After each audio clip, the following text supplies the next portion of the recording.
Within the reference guide to regulatory compliance on page 506, I was reading about FDIC insurance regulations, and I was talking about different types of accounts and ownership, and I left off in section F, accounts held on behalf of others, including agents, nominees, or fiduciaries. The general rule is that accounts held on behalf of others, including agents, nominees, or fiduciaries, will be insured on a pass-through basis as long as FDIC's record-keeping requirements are met. Funds owned by a principal and deposited into one or more deposit accounts in the name of an agent, custodian, nominee, or fiduciary shall be insured to the same extent as if deposited in the name of the principal. Funds held in such capacity will be added with other accounts of the principal and insured up to the SMDIA. Funds held by a fiduciary agent or so forth for two or more persons will be considered to be a joint account for the two principals. Interest held by individual American Indians in funds deposited by the Bureau of Indian Affairs in accounts on their behalf at the same bank will be added together and insured up to the SMDIA separately from any other accounts maintained by that person in the same depository institution. Accounts consisting of principal or interest payments paid by mortgagors and maintained by a mortgage servicer in a custodial or fiduciary capacity, such as the escrow account, will be insured for the cumulative balance paid into the account by the mortgagors up to the SMDIA separately for each mortgager. Payments by mortgagors of taxes and insurance premiums held by the mortgage servicers will be added together and insured to the same extent as if deposited in the name of the mortgager. Corporate and partnership accounts. G. Accounts of a corporation engaged in independent activity will be added together and insured up to the SMDIA. Within that, accounts owned by divisions or departments of a corporation that are not separately incorporated will be aggregated with other corporate accounts. And B, entities required to file registration statements with the Securities and Exchange Commissions will be deemed to be corporations. 2, 3, and 4 under corporate and partnership accounts. 2. Accounts of partnerships engaged in independent activity will be added together and insured up to the SMDIA. 3rd, unincorporated associations engaged in independent activity relating to religious, educational, charitable, social, or other non-commercial purpose will have accounts added together and insured up to the SMDIA.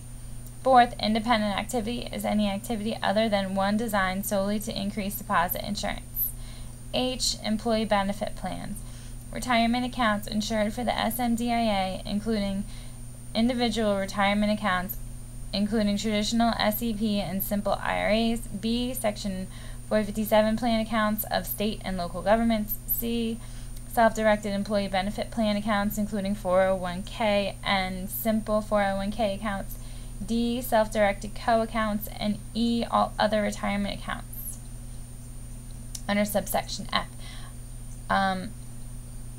employee benefit plans, there's also, in addition to retirement accounts insured for the SMDIA, there's also pass-through insurance and aggregation of deposits in this section. For pass-through insurance, Part 2, deposits in employee benefit plans or any eligible deferred compensation plan will be insured up to the SMDIA on a pass-through basis for the non-contingent interest of each plan participant, provided that the FDIC's record-keeping requirements are satisfied. 3rd, aggregation of deposits. Multiple plans of the same employer, all funds representing the non-contingent interest of a beneficiary in an employee benefit plan or any eligible deferred compensation plan established by the same employer that are deposited in the same institution in one or more accounts will be aggregated for deposit insurance purposes. IRAs, 457 plans, self-directed co-plans, and self-directed defined contribution plan accounts.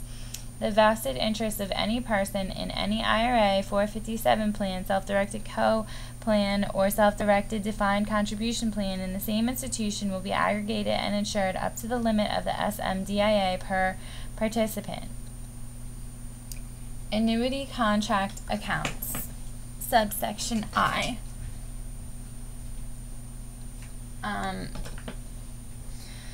Funds held by insurance companies or corporations solely for the purpose of funding life insurance or annuity contracts are separately insured if the account is separately established. B, the liabilities of the corporation can be charged to it.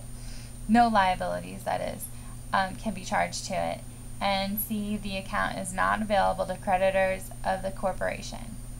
And 2, such insurance coverage shall be separate from the insurance provided for any other accounts maintained by the corporation or the annuitants at the same insured deposit institution. J, subsection J, accounts held by government depositors. 1, 2, and 3. 1, the United States. Time and savings deposits and demand deposits will be insured separately up to the SMDIA. 2, state and local governments, Washington, D.C. territories, A and B, deposits within the state territory. Time and savings deposits and demand deposits will be insured separately up to the SMDIA. And B, deposits outside the state and territory. Funds deposited in insured institutions outside the state territory will be aggregated and insured up to the SMDIA. The time and savings deposits and demand deposits of each official custodian of funds for Indian tribes will be insured separately up to the SMDIA. Subsection K, non-interest bearing transaction account. 1, unlimited coverage. 2, accounts that qualify for the guarantee. Non-interest bearing transaction account, unlimited coverage is no more. So I'm not really going to go over it right now. I don't think we're going to be tested on it at this time in world history. Accounts that qualify for the guarantee, I think I'll skip that too. And accounts that do not qualify for the guarantee. This is more or less defining IOLTAs were qualified, and then accounts that were not qualified were now accounts, sweep accounts, and money market deposit accounts. Subsection 4, records that show ownership in accounts. A, B, and C. Presumption will be that deposits are owned as shown on institution records, and B, if the FDIC at its sole discretion believes the bank's records are ambiguous or unclear, it may consider other evidence but is not required to do so.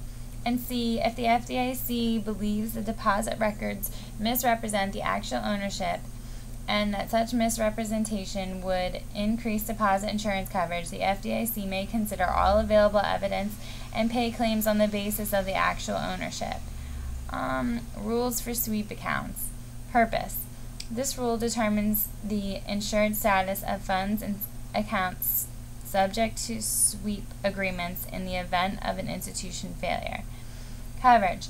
The rule covers accounts subject to an agreement between the account holder and either financial institution whereby the funds in the account are swept into either an internal account called an internal sweep account or an investment vehicle located outside the institution external sweep account via a prearranged transfer arrangement. General principles. Ownership and nature of underlying obligation based on end-of-day ledge balances. And 2, FDIC will take necessary steps to stop new liabilities or the extinguishing of liabilities as of the FDIC cutoff.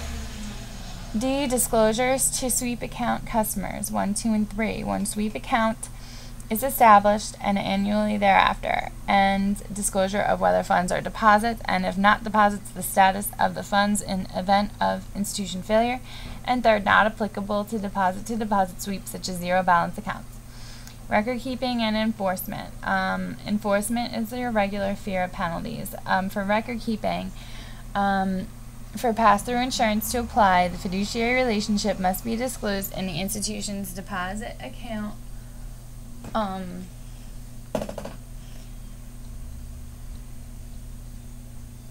records, and the interests of the beneficiaries must be ascertainable from either 1, the institution's deposit account records, or 2, records maintained in good faith and in the ordinary course of business by the depositor or someone who has agreed to maintain such records for the depositor. And B, on negotiable instruments, the FDIC will recognize the current owner as the claimant for deposit insurance.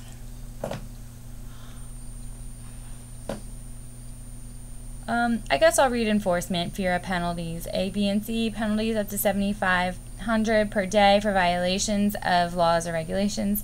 B, penalties up to $37,500 per day if violations or unsafe or unsound practices are engaged in recklessly or are part of a pattern of misconduct that causes more than minimal loss to the bank or any pecuniary gain to the parties involved. And C, penalties up to $1.375 million per day against persons who knowingly commit a violation and knowingly or recklessly cause a substantial loss to the bank or a substantial benefit to the part.